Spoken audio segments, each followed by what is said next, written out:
B18 是腰部牽引器之佩戴方法。腰椎結構圖：肋骨位於人體的肚臍上方，而肋骨的最低支點就是處於肋骨突出的位置。盤骨在肚臍下方，而盤骨的最高支點在於盤骨兩旁突出的位置，如圖所示。產品結構圖包括膠板、膠管、輔助膠管、上下拉繩器和升降桿手柄。當鎖緊時，膠管護墊會固定在肋骨的最低支點與盤骨的最高支點，讓牽引器進行牽引。佩戴前須知事項：首先量度自己腰圍的尺寸，在量度時需要收腹並深呼吸。預設產品：先放平產品，把上下拉帶調整至腰圍長度，查看按鈕是否鎖緊。若有，先把它解開，即按下按鈕，然後把拉帶拉鬆。若按鈕未能按下，先調節拉繩器，並順時針旋轉再按下，請不要強行拉扯。然後把升降桿手柄扭轉到最頂部，完成預設。產品佩戴方法：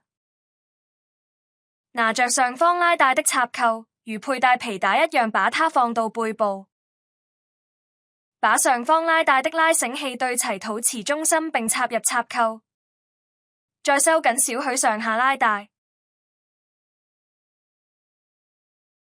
然後加入一塊膠管護墊包在上插扣中，然後根據腹部骨骼圖找出肋骨最底點，先把拉帶膠管和插扣放置在肋骨最底點，再把兩邊膠管護墊調校到肋骨最底點，然後深呼吸，再收緊上拉繩器，鎖緊上方拉帶，卡入肋骨底部，然後根據腹部骨骼圖找出盤骨最高點，先把拉帶和膠管放置在盤骨最高點，即頂部，再把兩邊膠管護墊調校到盤骨最高點，然後深呼吸，再收緊拉繩器，鎖緊下方拉帶，並壓在盤骨頂部。上帶膠管在中央，下帶兩膠管盡量各自靠近兩邊膠板。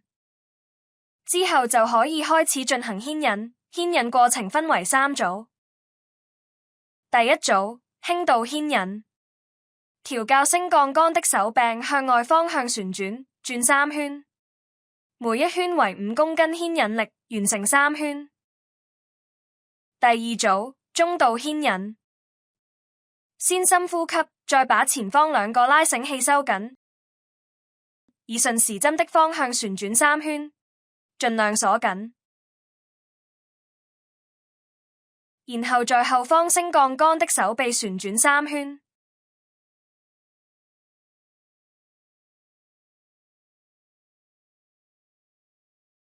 第三組，加強牽引，視乎病人接受程度或者嚴重程度，進行第三組的牽引。先深呼吸，再收緊拉繩，然後在後方升降桿手柄再旋轉2至3圈，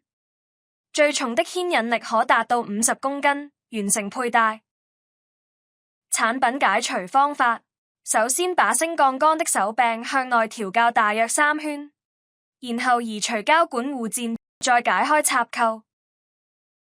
產品使用指南：初期第1星期建議每日使用3次，每次約半小時；中期其後的1個月建議每日使用3次，每次約1小時；後期其後的2至3個月建議每日使用3次，每次約2小時或工作時佩戴。